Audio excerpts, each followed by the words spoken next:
ओम शांति।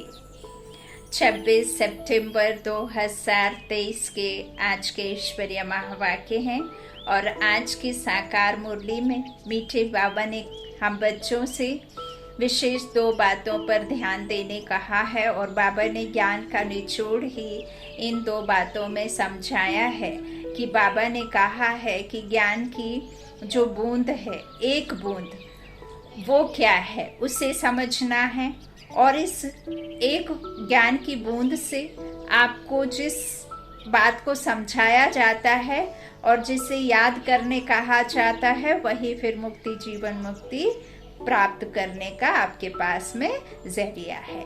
तो आज मीठे बाबा ने मुरली के महावाक्यों में कहा, मीठे बच्चे, ज्ञान की एक बूंद है, अपने को आत्मा समझो। देखो मुरली का सार बाबा ने पूरा आज इन 2 लाइनों में बता दिया है। बाबा ने कहा है ज्ञान की एक बूंद है, अपने को आत्मा समझो और बाप को याद करो। इसी एक बूंद से मुक्ति, जीवन मुक्ति प्राप्त हो सकती है। जिस दिन आप यह निश्चय कर लेंगे कि मैं आत्मा अविनाशी हूँ, ये शरीर विनाशी है और हम परमात्मा की संतान हैं, तो यही जो समझ की आपके पास में बुद्धि परमात्मा ने दिया है, इस बुद्धि से ही फिर हम उस परमात्मा को याद करते हैं तो फिर हमें मुक्ति, जीवन मुक्ति प्राप्त होती है। इतना ही ज्ञान है, बाकी सब उसकी डिटेल है। प्रश्न है मुरली का, किस पुरुषार्थ में अपनी और दूसरों की उन्नति समाई हुई है? उत्तर में प्यारे बाबा ने कहा, पहला याद में रहने का पुरुषार्थ करो, इसमें ही अपनी और दूसरों की उन्नति समाई हुई है। तुम बच्चे जब याद में बैठते हो तो जैसे दूसरों को शांति का दान देते हो। दूसरा, आपस में देह अभिमान की जिस्मानी बातें छोड़ रूहानी बातें करो तो उन्नति होती रहेगी। तुम्हें बाप का शो करना है, जितना शो करेंगे सबको शांति और सुख का मार्ग बताएंगे, उतना इजाफा इनाम मिलेगा। बाबा ने कहा तुमको रमता जोगी बनना है और रमता जोगी होता क्या है कि जगह जगह जा कर के वो अपनी बातें बताता है। तो तुम बच्चों को क्या बताना है?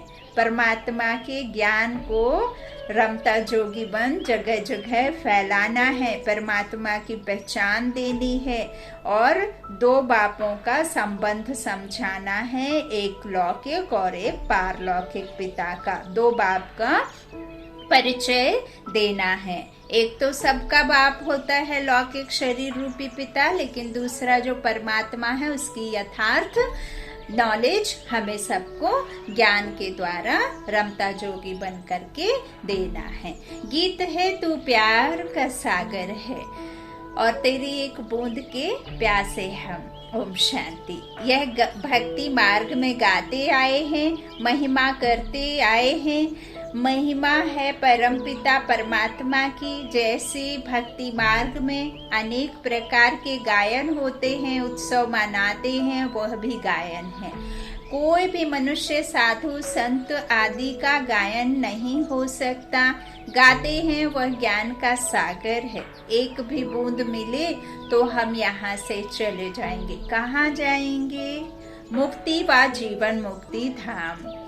बाबा कहते हैं महिमा होती रहती है परंतु उनकी महिमा को जानते नहीं हैं। तुम जानते हो सो भी नंबरवार पुरुषार्थ अनुसार। 2 बाप का राज भी समझाया गया है। एक लौकिक बाप, उनकी याद आने से उसको देह अभिमान कहा जाएगा, क्योंकि देह को याद करोगे तो देह का पिता याद करेगा, याद आएगा। और यदि आप देही रहोगे तो आपको देही पिता ही याद आएगा, जिसको देह नहीं उस निराकार को ही याद करेंगे। तो बाबा कहते हैं इस तरह से दो बाप को याद करने का, तो बाबा ने कहा नहीं। बाबा ने कहा अगर हद के बाप को याद करोगे तो शरीर देह अभिमान कहा जाएगा। आत्मा को देह देने वाला बाप याद आता है। आत्मा अपने रूहानी बाप को भूल जाती है, यही भूल है।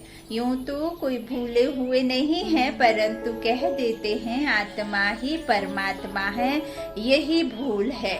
यह भी कहते हैं कि हम जीव आत्मा हैं, मेरी आत्मा को तंग नहीं करो। तंग तो आत्मा होती है ना। आत्मा को गर्भ जेल में सजा मिलती है तो उनको शरीर में दुख भासता है।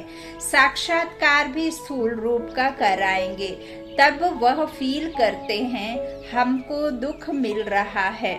बच्चों को समझाया है पहले पहले प्रैक्टिस करो, हम आत्मा हैं। देह अभिमानी बनने से संबंध याद आता है। यह चाचा है, मामा है, मामी है, काकी है, मासी है, तो ऐसे सब याद आएंगे। ये बच्चा है, ये नाती पोते। तो इस तरह से बाबा कहते हैं कि देह के अभिमान, देह संबंध आएंगे। तो शरीर नहीं है तो कोई भी संबंध नहीं है। जब तक आप इस शरीर में हैं तभी तक संबंध हैं, तभी तक आप धन के स्थूल साधनों के मालिक हैं। जैसे ही आपका ये शरीर छूटा, आत्मा गई, बस फिर जो मालिक बना है वो खत्म हो जाता है, जो संबंध हैं वो सब खत्म हो जाते हैं। तो बाबा कहते हैं जैसे ही आप अशरीरी खुद को आत्मा समझेंगे तो कोई भी संबंध नहीं रहेगा। आत्मा का ही ज्ञान है। कोई को महान परमात्मा थोड़े ही कहा जाता है। कोई मर जाता है तो उनकी आत्मा को बुलाया जाता है। ऐसे नहीं कहेंगे कि इनके परमात्मा को बुलाया जाता है। कोई भी हालत में उनको परमात्मा नहीं कहा जाता। ना परमात्मा जन्म मरण में आते हैं, परमात्मा जन्म मरण रहित हैं। हम आत्माएं जन्म मरण में आते हैं, एक शरीर छोड़ दूसरा लेते हैं, और जब तक ड्रामा पूरा नहीं होता है, यहाँ ही पार्ट होता है। जब घर जाने का समय होता है तब फिर हमारी मुक्ति, जीवन मुक्ति होती है। तो बाबा कहते हैं मैं कल्प पहले ये सब हो ही नहीं सकता कि आप एक जन्म लें और फिर वापस चले जाएं और फिर वहां से आए। तो यहाँ ही आपको जन्म मरण में रहना होता है। जब तक मैं ना आऊं तो आत्माओं को मुक्ति, जीवन मुक्ति मिल नहीं सकती। तो बाबा कहते परमात्मा जन्म मरण रहित है, आत्मा तो पुनर्जन्म लेती है। यह भी समझ गए हैं कि पहले पहले आत्मा है। देवी देवताओं की 84 जन्म भी भारत में गाए जाते हैं। अब बच्चे जानते हैं, ज्ञान सागर सम्मुख बैठे हैं। पतित पावन को ही ज्ञान सागर कहेंगे। जो पावन बनाने वाला है पतित आत्माओं को, उसे ही पतित पावन कहेंगे, और वो निराकार शिव परमात्मा है। तो बाप को ही कहा जाता है ज्ञानेश्वर।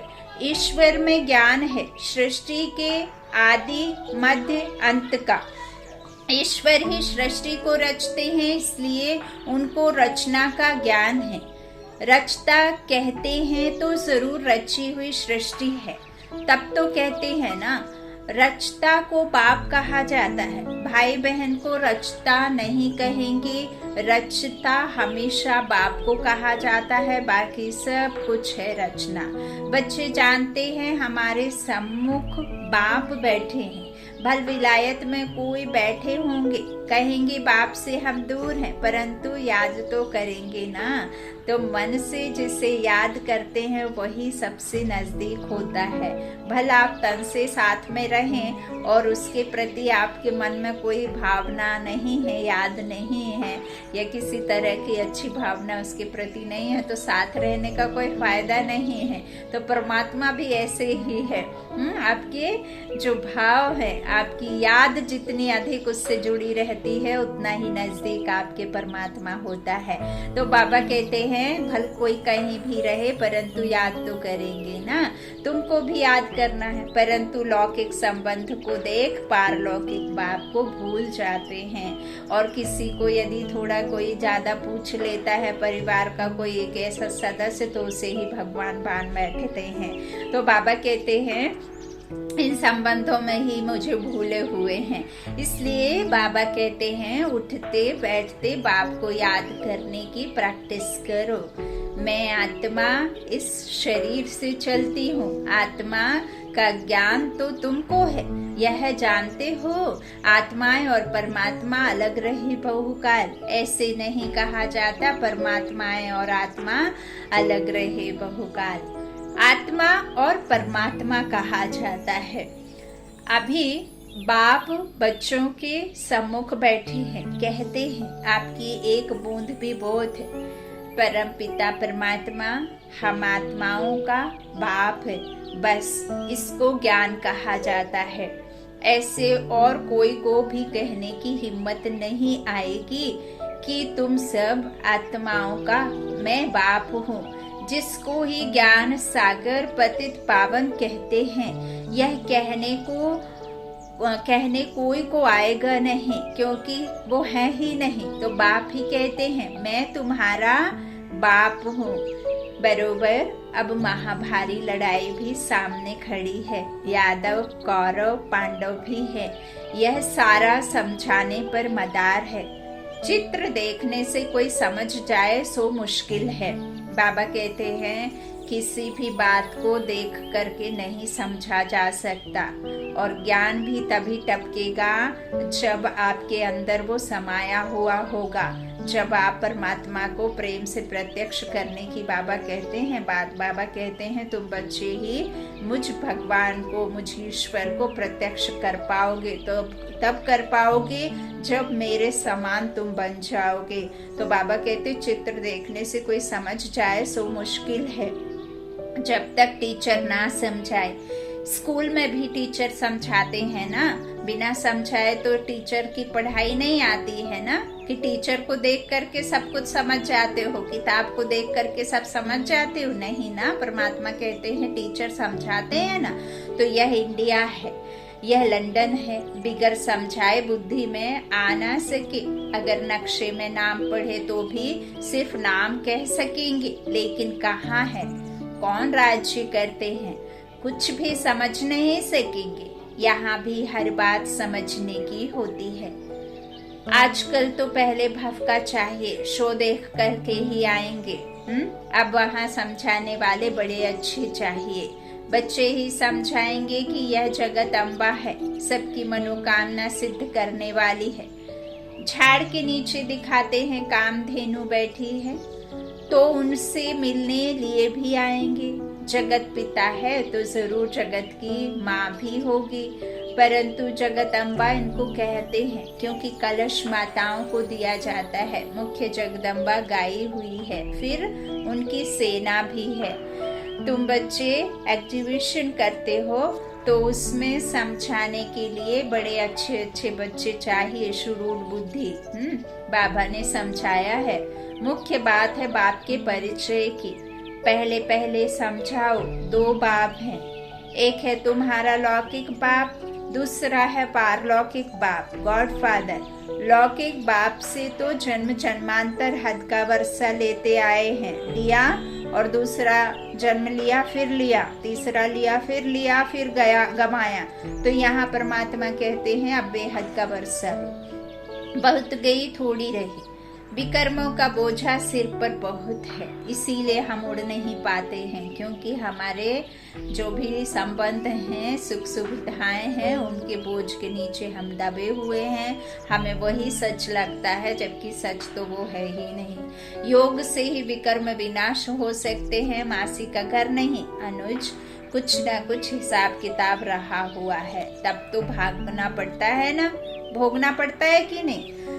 तो बाबा कहते कितना मेहनत लगती है, अगर देरी से आएंगे तो कितना विकर्म विनाश कर सकेंगे। मुश्किलात है ना। यह तो तुम ढिंढोरा पिटवा दो, जो कोई फिर उल्लहना ना देवे कि परमात्मा आए, बाप आया और हमें खबर ही नहीं मिली। तो बाबा कहते हैं तुम कह सकेंगे हम तो ढिंढोरा पिटवाते, अखबार में डालते थे ना, जितना हो सके निमंत्रण तो सभी को मिलना चाहिए। तो बाबा तो कहते कई कई बच्चों के कई कई बड़े बड़े चेहरों के मन में यह ख्याल आता है, और वो कहते भी हैं कि यदि भगवान आया हुआ है तो सिर्फ ब्रह्म कुमारी को ही क्यों यह ज्ञान है, क्यों यह बात पता है कि भगवान अवतरण हो चुके हैं या भगवान इस धरा पर आ चुका है। तो देखो, परमात्मा तो कहते हैं कि जगह जगह हम इसके प्रोग्राम कर रहे हैं, हम यह ढिंडोरा पिटवा रहे हैं अखबारों के द्वारा, बड़े बड़े चेहरों के द्वारा, भले ही फिर वो उस श्रीमत से चलें या ना चलें, परमात्मा को यथार्थ जाने या ना जाने। परमात्मा कहते हैं कि ऐसे चेहरों को स्टेज पर लाओ जिसकी बात को लोग समझें, सुने और वह उस बात पर विश्वास भी करें। तो इसीलिए बाबा ने सीनियर्स को और बड़े बड़े मिनिस्टर्स के लिए बाबा बोलते हैं, जो दुनिया में बहुत जाने माने चेहरे हैं, उनके द्वारा यह बात फैलाओ, बताओ कि परमात्मा ईश्वर इस धरा पर भारत भूमि पर आते हैं, तो आ चुके हैं। तो इस तरह से बाबा तो कहते हैं कि जितना हो सके हेलीकॉप्टर से पर्चे बंटवाओ, है ना। जिनका होगा तो वो आ जाएंगे, जो नहीं होंगे तो वो नहीं समझेंगे, फिर जिनको नहीं लगता कागज का टुकड़ा समझेंगे तो वो फाड़ कर फेंक भी देते हैं। तो बाबा कहते हैं कि इस तरह से तो हम बोलते हैं क्योंकि वो कोई उलाहना ना दे, है ना। तो जितना हो सके निमंत्रण तो दो। बाबा कहते सभी को मिलना चाहिए, बेहद के बाप से बेहद का वर्षा लेने का पुरुषार्थ करो, खूब निमंत्रण पत्र बांटो। और बाबा ने काफी दिन पहले यह बात कही थी कि आप बच्चों का ही राष्ट्रपति भवन होगा, और देखो राष्ट्रपति भवन में खुद बाबा की बच्ची बैठी हुई है ना। तो देखो, बाबा तो अब ऐसे ही गुप्त रीति सबको अपना फरिश्ता बनाकर भेज रहे हैं कि अब इस दुनिया को कैसा होना है, सतो प्रधान बनना है। तो बाबा उनको बिठा रहे हैं ले जा करके, निमित्त बना करके, है ना। अब मती भी तो बाबा ही सबको दे रहे हैं ना। तो बाबा कहते हैं इस तरह से सबसे जास्ती खूब निमंत्रण पत्र बांटो, सबसे जास्ती सर्विस दिल्ली में हो सकती है। अब स्थापना भी तो वहीं से होगी, दिल्ली है सारे भारत की गद्दी। तो वहाँ सभी अखबारों के एजेंट्स रहते हैं, अखबार द्वारा भी इतला करना है। लौकिक बाप से तो जन्म जन्मांतर वर्षा लेते आए हैं। बाबा ने एक बार यह भी बताया कि मीठे बच्चे कम से कम 5,000 का खर्चा उठाओ और अखबार में सिर्फ एक दिन नहीं, कम से कम 7 रोज निकले, तब तो नजर जाएगी। और ऐसी जगह पर उस न्यूज को छपवाओ जहां सबकी नजर पड़े। ऐसे नहीं कि किसी एक कोने में डलवा दिया और समझ लिया कि हमने तो डलवाया था, बाबा ने सेवा करने कहा तो कर दी। सेवा भी ऐसी जो सेवा जैसी हो, है ना। तो बाबा कहते हैं अखबार द्वारा भी इतला करना है। लौकिक बाप से तो जन्म जन्मांतर वर्षा लेते आए, अभी फिर पार लौकिक बाप से वर्षा लो, है ना। सभी को बताना है। जिस बैकुंठ को याद करते हो उसका वर्षा बाप से आकर लो। सभी अखबारों में डालते जाओ। श्री बाबा का बर्थ प्लेस है भारत। सभी का उद्धार करने वाला एक बाप ही है। तो सबसे बड़ा तीर्थ परमपिता परमात्मा पतित पावन का हुआ ना, परंतु यह किसको पता नहीं है। क्राइस्ट, इब्राहिम, बुद्ध आदि सभी पुनर्जन्म लेते लेते अभी अंतिम जन्म में है। क्रिश्चियन लोग खुद भी कहते हैं क्राइस्ट यहाँ ही किसी जन्म में है। क्रिश्चियन लोग भी झाड़ को मानते हैं। नहीं तो इतनी आत्माएं कहाँ से आती हैं? जरूर सेक्शन है जहाँ से आते हैं। अब साईं हो, चाहे बुद्ध हो, चाहे कोई भी हो, मीरा हो, सब यहीं कहीं अपना समय निकाल रहे होंगे, है ना। तो बाबा कहते ऐसे तो नहीं कि कृष्ण को खूब याद करती थी, मीरा दीवानी थी कृष्ण की, प्रेम में दीवानी थी, तो वो जाकर के परम धाम में बैठी होंगी, ऐसे तो नहीं है ना। सब यहाँ ही होंगे। तो बाबा कहते हैं कि क्रिश्चियन लोग भी झाड़ को मानते हैं। नहीं तो इतनी आत्माएं कहाँ से आती हैं? जरूर सेक्शन में जहाँ से आते हैं। हिस्ट्री फिर रिपीट जरूर होगी। यह झाड़ बड़ी अच्छी चीज है, परंतु इनकी वैल्यू बच्चों के पास नंबर बार है। बच्चे दूसरों को समझाने के लिए प्रदर्शनी आदि करते हैं। इसमें कोई आर्ट का शो नहीं करना है। आर्ट गैलरी में तो व्यर्थ के चित्र रखते हैं, समझते हैं यह आर्ट है। आजकल तो आर्ट देख लो तो कुछ ना कहो, और लाखों लाखों से उनका रेट रहता है। हाँ, कलर फेंक देते हैं और कहते हैं ये आर्ट है। तो बाबा कहते हैं इस तरह से किस्म किस्म के रखते हैं, है ना। तो बाबा समझाते हैं कि समझते हैं यह आर्ट है। देवताओं की पतली कमर आदि की किस्म किस्म के चित्र बनाते हैं। आपने ध्यान दिया होगा देवताओं को भी आजकल तो जो आधुनिक समय चला है, और इस आधुनिक समय में रामायण महाभारत, चाहे कोई शिव से रिलेटेड हो, कुछ भी हो, तो शंकर को भी ऐसे काम वासना में डाल देते हैं और ऐसे दिखाते हैं। रोमांटिक सीन रख देते हैं रामायण में या जिसमें भी टीवी आदि में और चित्रों में भी। तो बाबा कहते अब तो ऐसा चल गया है। तो वहाँ देवताओं की तो नेचुरल ब्यूटी रहती है, वहाँ कोई ऐसे थोड़ी रहता है। वहाँ तो सीरत है ना, सीरत गुण बाहर के नहीं अंदर के सजे हुए होते ना। ऐसे इसका मतलब ये थोड़ी है कि वहां पे कोई दूध के समान स्किन वाला होगा, एकदम वाइट होगा, है ना। वहां पे आत्मा जो रहती है निर्विकारी, 16 कला संपूर्ण, जिसे ही फिर 16 श्रृंगार कहा गया है ना।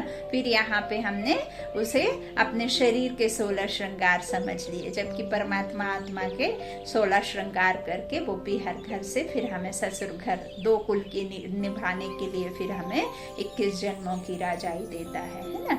तो बाबा ने कलश भी कन्याओं पर रखा, कन्याओं के द्वारा ही बाण लगे हैं, है ना। तो बाबा ने देखो कितनी अच्छी, कितनी सहज भाषा में समझाते हैं। बाबा कहते हैं वहां देवताओं की तो नेचुरल ब्यूटी रहती है। इस समय तो 5 तत्व भी तमो प्रधान है, सब कुछ दुख देने वाले हैं। सतयुग में 5 तत्व भी सत्व प्रधान होते हैं, 100 सुख देने वाला सब कुछ होगा। तो श्री कृष्ण गोरा और श्री कृष्ण सावरा गाया हुआ है। राम का भी देखा होगा, एक सांवला और एक थोड़ा गोरा चित्र है ना, क्योंकि अभी सबकी आत्मा कैसी है, काली है ना, तो इसीलिए सांवरा और गोरा। तो वहाँ शरीर की मरम्मत नहीं होती, यहाँ तो देखो कितनी मरम्मत करनी पड़ती है। वहाँ तो भल बूढ़ा हो जाए तो भी दांत आदि सभी साबुत रहते हैं। देखो बाबा ने आज क्लियर कर दिया, दांत टूट जाए तो डिस्फिगर हो जाए वहाँ तो एकदम फर्स्ट क्लास 16 कला संपूर्ण रहते हैं, लूले लंगड़े होते नहीं, किसी का काली मृत्यु, कोई विधवा, कोई एक्सीडेंट, कोई भी भूखा, कोई इस तरह से मरता नहीं है ना। किसी के पास में 6 बंगला तो किसी के पास में नंगी छत आसमान के नीचे रह रहे, तो ऐसे कुछ वहाँ होता ही नहीं, कोई अप्राप्ति नहीं। देखिए जहाँ इच्छाएं ना हो वहाँ परमात्मा की दुनिया होती है, और जहाँ इच्छाएं है वो रावण की दुनिया है। परमात्मा कहते हैं ये है अपेक्षा वाली दुनिया, और जहाँ अपेक्षाएं ना हो वो दुनिया है मेरी दुनिया। तो बाबा कहते हैं इस तरह से वहाँ कोई लूला लंगड़ा नहीं होता। यहाँ तो देखो कैसे लूले लंगड़े जन्म लेते हैं, तो तुम ऐसे परिस्तान के मालिक बन रहे हो। एक ही मुसाफिर आकर परिस्तान में ले जाते हैं, उसे हसीन मुसाफिर कहते हैं। तुम मुसाफिर यहाँ पाठ बजाते बजाते पतित बन जाते हो, आत्मा काली हो जाती है, इस पर माया की कालक चढ़ जाती है, जंक लग जाती है। बाबा कहते हैं बाप तो एवर हुसैन है ना। बाबा थोड़ी ना काला गोरा होता है, बाबा तो एवर हुसैन है, उनमें कभी खाद नहीं पड़ती है विकारों रूपी। मैं तो सच्चा सोना हूँ इसलिए मुझे बुलाते हैं, एवर पावन को ही बुलाते हैं, है ना। बाबा आओ हमको भी आप समान बनाओ। तुम एवर पावन तो नहीं बनेंगे, बाकी सतो प्रधान में तो सबको आना है, परंतु उनमें भी नंबरवार है। नाटक में एक्टर्स भिन्न भिन्न होते हैं ना। कोई हीरो हीरोइन होते हैं तो उनको पैसे भी बहुत मिलते हैं। अभी तो गवर्नमेंट सबके पैसे पकड़ती रहती है, हाँ कहा जाता है कितनी दबी रहेगी धूल में, कितनी किनकी राजा खाए, सफली होगी वह तो खर्चे नाम धनी के। क्योंकि धनी आया हुआ है स्वर्ग की स्थापना करने। देखो अब ये मुरलियां कब की हैं? ब्रह्मा मुख के द्वारा स्वयं निराकार परमात्मा के भगवान वाच है ये, तो ये मुरलियां कोई आज की नहीं। लेकिन देखिए परमात्मा ने जब लिखा तब देखो आज का प्रेजेंट का स्थिति परमात्मा लिख रहे हैं, तो कितना समझने के राज परमात्मा हमें बताते हैं, फिर भी हम मूंझ जाते हैं, पढ़ाई छोड़ देते हैं ना। तो बाबा कहते हैं कि किनकी राजा खाए सफली होगी वह जो खर्चे नाम धने के, क्योंकि धनी आया हुआ है स्वर्ग की स्थापना करने। तो जो बाप की मददगार बनेंगे उनका ही सेफ रहेगा। तुमको तो वहाँ ढेर की ढेर मिल्कियत होगी। अब यहाँ देखो, किसी के पास में इतना धन होता है और रातों रात वो धन ऐसा गायब हो जाता है कि कहते हैं ना, हाथ का मैल है आज है कल नहीं है। कहावतें तो ऐसी हैं लेकिन उनको कोई अमल नहीं करता है। लिखने वाले लिख देते हैं लेकिन ना जाने जो बनाता है वही अक्सर भूखा रह जाता है। जो बनाता है वही अक्सर भूखा रह जाता है। जो लिखता है वही हो सकता है कि अक्सर उन विचारों को खुद में ना अमल करता हो। तो ऐसे ही होता है। बाबा कहते हैं जिनका सेफ रहेगा, किनका? जो परमात्मा के मददगार होंगे। तुमको तो वहां ढेर की ढेर मिल्कियत होगी। बाबा ने कई दफा कहा है कि जितना अभी मधुबन जितने एरिया में है ना, उतना मेरे एक एक बच्चे के पास मिल्कियत होगी। दीवारें पूरी की पूरी सोने की होंगी। ऐसे नहीं है कि ऊपर पतरा चढ़ा रहेगा, हीरे मोती से जड़ित होंगी। तो बाबा कहते हैं कि कितना सोना हीरे जवाहरत आदि होंगे, परंतु तुमको उसकी कोई भी परवाह नहीं रहती है। तुमको कोई लूटेंगे थोड़े ही। हीरे सोने आदि की खानियां सब तुमको नई नई मिलेंगी। अभी देखो, यदि कुछ पहन लो ना तो आपके गर्दन का उनको चिंता नहीं रहेगी, लेकिन उनको चेन की चिंता रहेगी। चेन खींच लेंगे, फिंगर काट कर ले जाएंगे। कोई बड़ा इंसिडेंस होता है, बड़ी बड़ी घटनाओं में सबसे पहले क्या होता है, जो जिनके घर में धन दौलत या जिनके जेवर पहने रहते हैं सबसे पहले वो उतारे जाते हैं, है ना। तो ऐसी है ये दुनिया। बाबा कहते वहां चोरी आदि थोड़ी होगी। तो इस तरह से हीरे सोने आदि की खानियां सब तुमको नई नई मिलेंगी। पत्थरों मुआफिक हीरे पड़े होंगे, सब तुमको मिल जाना है। जैसे ईंटों के महल बनते हैं वहां सोने के महल बनाते रहेंगे।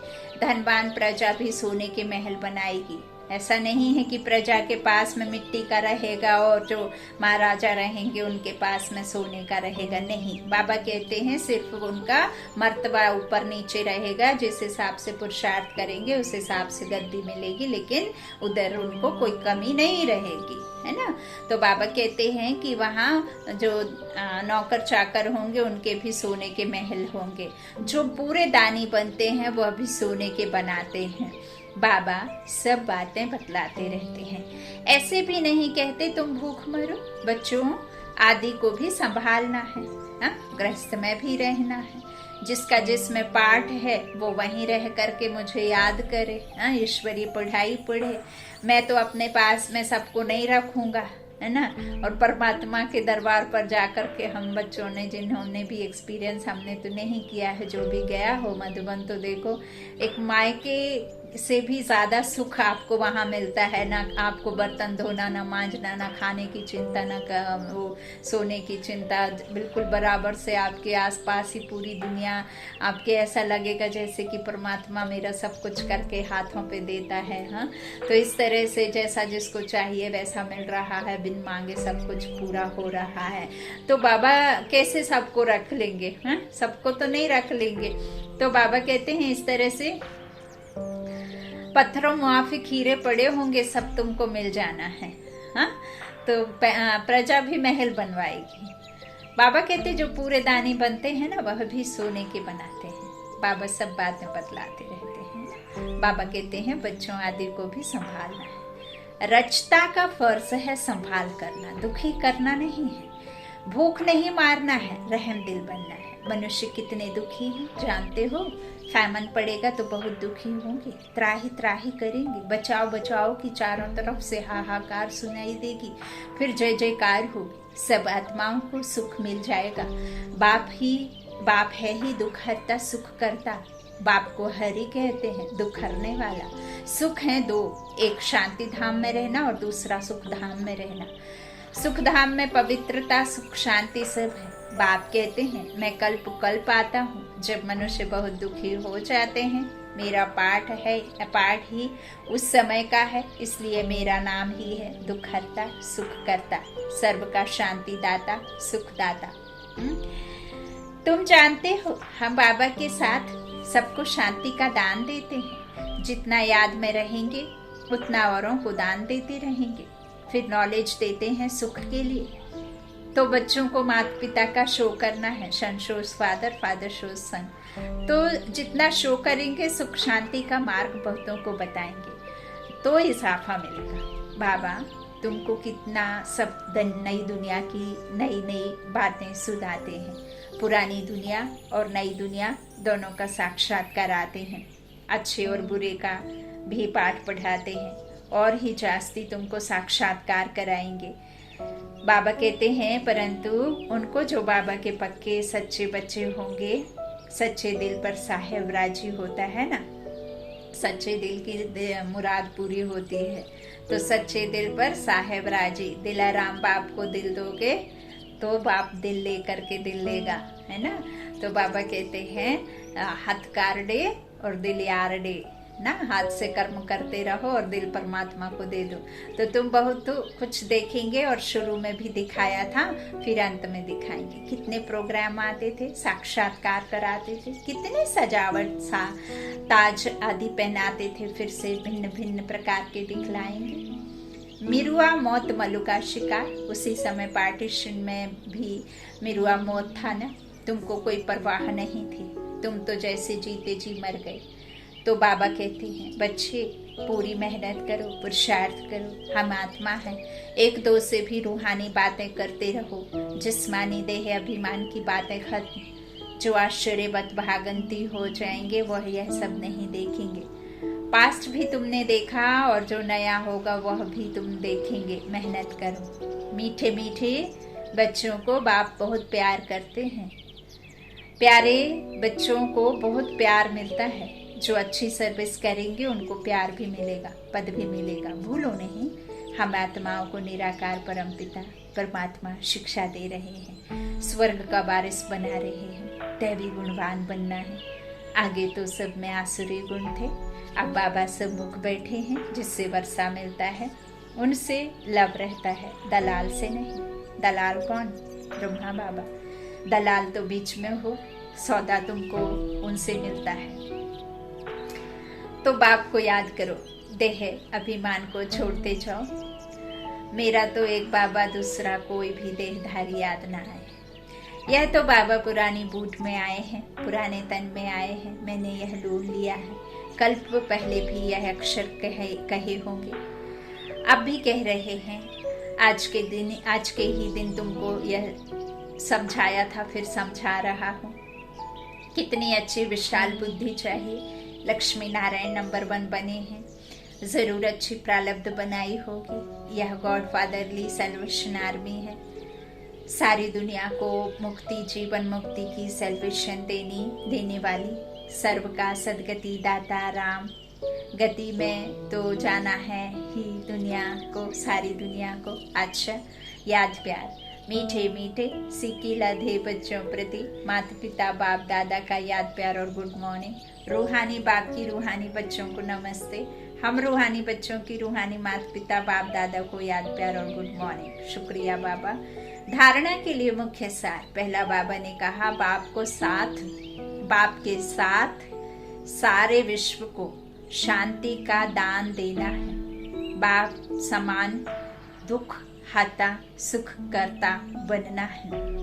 दूसरा, एक बाप से पूरा लव रखना है। आपस में देह अभिमान की बातें नहीं करनी है, रूहानी बातें ही करनी है। देखो बाबा ने कहा सबके साथ हो तो बाबा की बातें और अकेले हो तो बाबा से बातें। अच्छा, वरदान है हिम्मत के संकल्प द्वारा माया को हिम्मतहीन बनाने वाले हिम्मतवान आत्मा भव। कितना प्यारा वरदान। हिम्मत के संकल्प द्वारा माया को हिम्मतहीन बनाने वाले हिम्मतवान आत्मा भव। जो बच्चे एक भरोसे में रहते हैं, हिम्मत का संकल्प करते हैं कि हमें विजयी बनना ही है, तो हिम्मते बच्चे मददे बाप का सदा अनुभव होता है। एक कदम तुम बच्चों का, 100 कदम बेहद के बाप के। तो हिम्मत से मदद के पात्र बन जाते हैं। हिम्मत के संकल्प के आगे माया हिम्मतहीन बन जाती है।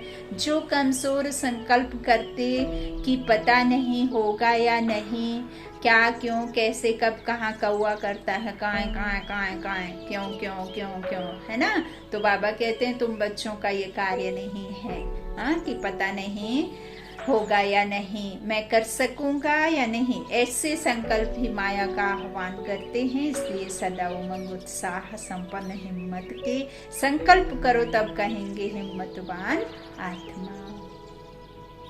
स्लोगन है, निर्माण चित्त के तख्त पर बैठ, जिम्मेवारी का ताज धारण करना ही श्रेष्ठता है। निर्माण चित्त के तख्त पर बैठ, जिम्मेवारी का ताज धारण करना ही श्रेष्ठता है। जिम्मेवारी किसने दी है? परमात्मा ने। आपकी जिम्मेवारी ये नहीं है कि आपने ही सुनाया, आप ही हैं सुनाने वाले, नहीं, परमात्मा ने आपको चुना है और जिम्मेवारी दी है तो आपको पूरी करना है, ऐसे नहीं कि मैं करने लगी, है ना। अच्छा, ओम शांति। शुक्रिया बाप दादा।